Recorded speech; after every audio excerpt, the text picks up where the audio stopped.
नमस्कार दोस्तों, बाजार हाट न्यूज चैनल के एक नए एपिसोड में आप लोगों का बहुत बहुत स्वागत है। तारीख है दोस्तों 10 अगस्त 2022 और यहाँ पे 11 अगस्त 2022 यानी कि एक्सपायरी डे के लिए दोस्तों बैंक निफ्टी और निफ्टी दोनों का एनालिसिस लेकर आपके सामने में हाजिर हूँ। दोस्तों वीडियो पसंद आए जरूर फीडबैक करिए। टेलीग्राम चैनल को ज्वाइन कर सकते हैं लाइव मार्केट में कॉल के लिए। तो सबसे पहले बैंक निफ्टी को देखें तो बैंक निफ्टी ने एक जबरदस्त ब्रेकआउट किया हुआ है ऊपर की साइड में। हालांकि जब ये ब्रेकआउट कर रहा था और कर चुका समझिए, तब वहां पे वो थोड़ा कंफ्यूज हो चुका है। कंफ्यूज भी होना लाजमी है क्योंकि ऊपरी स्तरों पे कुछ लोग मुनाफा वसूली करते हैं और कुछ लोग नए पोजीशन ऐड करते हैं कि हो सकता है और ऊपर चला जाए।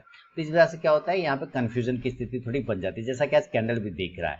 यहाँ पिछले दफा जो हम लोग लास्ट टाइम वीडियो बनाया था, मैंने आपको कहा था ये 38,000 का एक रेजिस्टेंस एरिया जिसको 5 से 6 बार ये ब्रेक नहीं कर पाया, उसके ऊपर जब भी वो ट्रेड करेगा तो आपको 38,400 तक की रैली बन जाएगा। आज का हाई अगर आप देखते हैं तो 38,400 का एग्जैक्ट हाई और वहीं पे रेजिस्टेंस भी ले रहा है। अब कल हमें कहां पे बाय करना है, तो इसके लिए दोस्तों सबसे पहले भी मैं बता दूं कि रेजिस्टेंस एरिया जो है 38,500 का वैलिड है। ठीक है, 38,500 से लेकर 38,700 तक आप देखना, और ये 38,800 ये रेजिस्टेंस एरिया। अब जो सपोर्ट बन चुका है वो 38,000 का एक अच्छा खासा सपोर्ट यहाँ पे बनता हुआ दिखाई दे रहा है। इस 38,000 से लेकर 38,500 के बीच में छोटा सा रेजिस्टेंस है जिसके पास में ये कहीं पहुंचता है, फिर वहां से गिरावट आ जाती है। तो चलिए इसको जरा 15 मिनट के टाइम फ्रेम पर देखें और यहाँ पे साफ दिख रहा है कि मार्केट ऊपर तो गया लेकिन उसी कंडीशन से नीचे भी आया और एक ट्रायंगल पैटर्न को कहीं ना कहीं देखिए, यहाँ से एक प्राइस ले लीजिए और यहाँ से आप एक रेजिस्टेंस लाइन को ड्रॉ कर लीजिए। तो ये ट्रायंगल पैटर्न में फंसता हुआ नजर आ रहा है। अब यहाँ पे देखिए, अगर आपको बाइंग करना है तो हम तब तक कंफर्ट नहीं होंगे जब तक ये 38,350 के ऊपर ना निकल जाए। तो आपको मैं यहाँ पे बाइंग का लेवल लिखता हूँ। 38,350 के ऊपर अगर बैंक निफ्टी निकलता है तो हम लोग बाय करेंगे और टारगेट सबसे पहला ये छोटा वाला 50 पॉइंट का टारगेट 38,400, ये एक छोटा टारगेट, ये आपको आराम से मिल जाएगा। और अगर 15 से 20 मिनट इसके प्राइस के ऊपर रह गया दोस्तों, तो फिर आप बड़े टारगेट देखेंगे, 38,500 भी देख सकते हैं और 38,600 भी देख सकते हैं। 38,500 से 600 एक रेजिस्टेंस एरिया बन जाता है, 600 वाला, क्योंकि यहाँ पे 500 एक साइकोलॉजिकल लेवल है, ठीक उसके पीछे 600 बैठा है। लेकिन अगर ये 500 क्लेम कर जाएगा तो 600 भी ऑटोमेटिक वहां पर आ जाएगा, क्योंकि शॉर्ट कवरिंग का सहारा मिल जाएगा एक्सपायरी डे की वजह से। तो ये 38,600 तक जा सकता है। हाँ, 38,600 के ऊपर जाने में शायद इसको परेशानी हो, क्योंकि वहां पे ऑप्शन चेन पे हम लोग देखेंगे तो आपको नजर आएगा डेटा बहुत ही स्ट्रॉन्ग बना हुआ है कॉल के साइड में। तो फिलहाल अभी हमने बाइंग कर लिया। अब यहाँ पे देखिए, आपने कॉल ऑप्शन को बाय करके चलना है 38,400 के स्ट्राइक प्राइस का इंडेक्स ऊपर, तो कॉल ऑप्शन भी ऊपर जाएगा।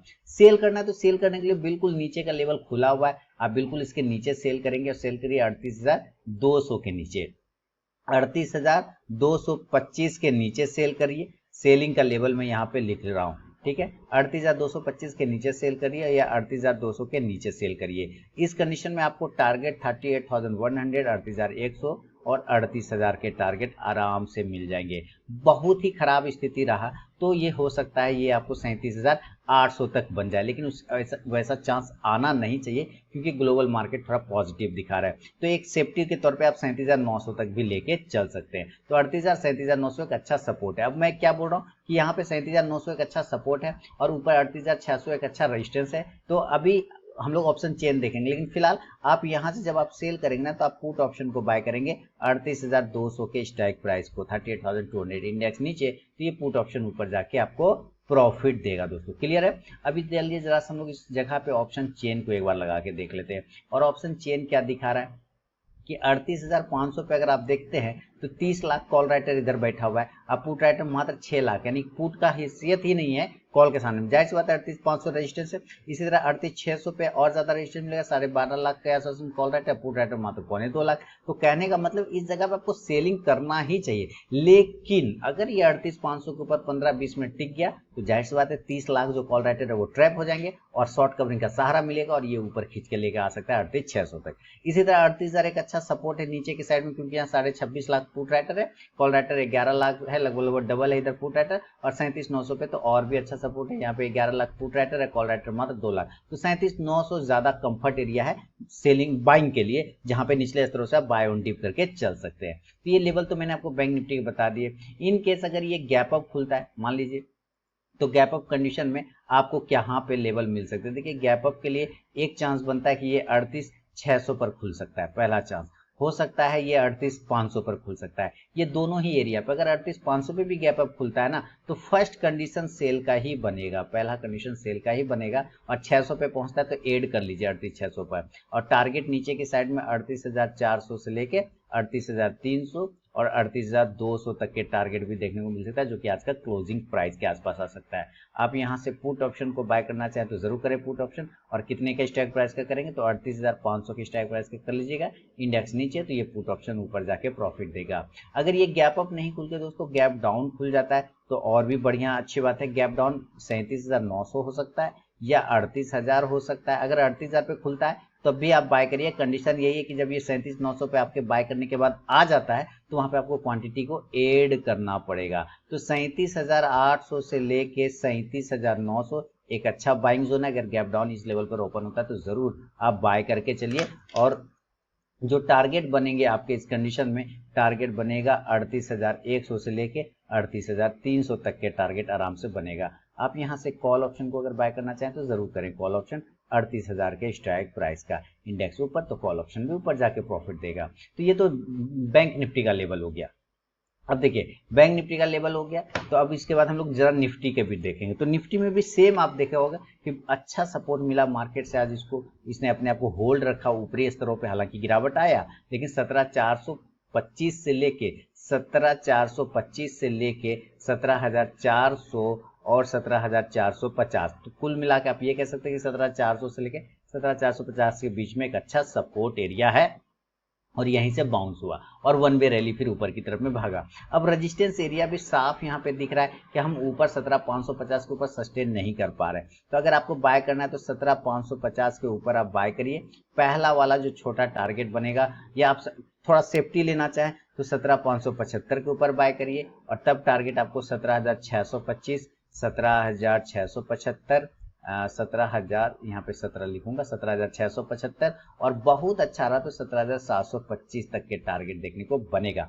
फिर से अगेन कह दूं कि 17,575 के ऊपर बाय करिए, 17,625, 675, 725 के टारगेट करिए। आप उसके बाद कॉल ऑप्शन को आप बाय करके चल सकते हैं 17,600 के स्ट्राइक प्राइस का। इंडेक्स ऊपर तो कॉल ऑप्शन भी ऊपर जाएगा। अब यहाँ पे ये चूंकि रेजिस्टेंस है तो इसी के ऊपर बाइंग कर रहा हूँ, इस वजह से अब ये जो 17,550 जो है ना, वो बहुत ही बड़ा रेजिस्टेंस एरिया है। जैसा कि मैं आपको ऑप्शन चेन का डेटा दिखा रहा हूँ। ऑप्शन चेन का अगर आप डेटा देखें जो आपके सामने में आ रहा है जस्ट तरीके से, अब यहाँ पे देखिए कि 17,000, जैसा कि अभी आपको मैंने कि 17,550 पर, इसके ऊपर यहाँ पे 30.5 लाख कॉल राइटर है और पुट राइटर मात्र 13 लाख है। तो अगर 17,575 के ऊपर निकल जाएगा तो ये 30.5 लाख कॉल राइटर ट्रैप हो जाएंगे, जिसकी वजह से आपको एक बड़ी रैली बन सकता है जो कि 17,700 तक खींच के लेके जा सकता है। और यहाँ पे फिर गिरावट बनना होगा तो यहाँ पे बनेगा, क्योंकि यहाँ पे 57 लाख कॉल राइटर बैठा हुआ है। इसी तरह से अगर आपको निफ्टी को सेल करने का इरादा हो तो बिल्कुल सेल मारिए, कोई दिक्कत नहीं। अगर आप सेलिंग करना चाहते हो तो मैं यहाँ से एक लाइन ड्रॉ कर दूंगा और आप जब ये नीचे टूटेगा तो आप सेल करिए। तो 17,500 के नीचे आपको सेल करना है, जिसका चांस कम मिल सकता है क्योंकि गैप अप खुलेंगे मार्केट। अभी तक तो ग्लोबल मार्केट अच्छा चल रहा है। 17,500 के नीचे सेल करना है। टारगेट पहला आएगा 17,450, जो कि आज इस जगह पर से बाउंस किया है। और यहाँ पर अगर इसके नीचे निकल गया तो ये आपको 17,400 तक लेता हुआ आ सकता है। और बहुत खराब हुआ एक्सपायरी को लेके तो 17,350, 350 के नीचे नहीं जाएंगे, ये भी पक्का है। तो 17,350, 400, 450 तक के टारगेट बन सकता है। आप यहाँ से पुट ऑप्शन को बाय करना चाहें तो जरूर पुट ऑप्शन बाय करें।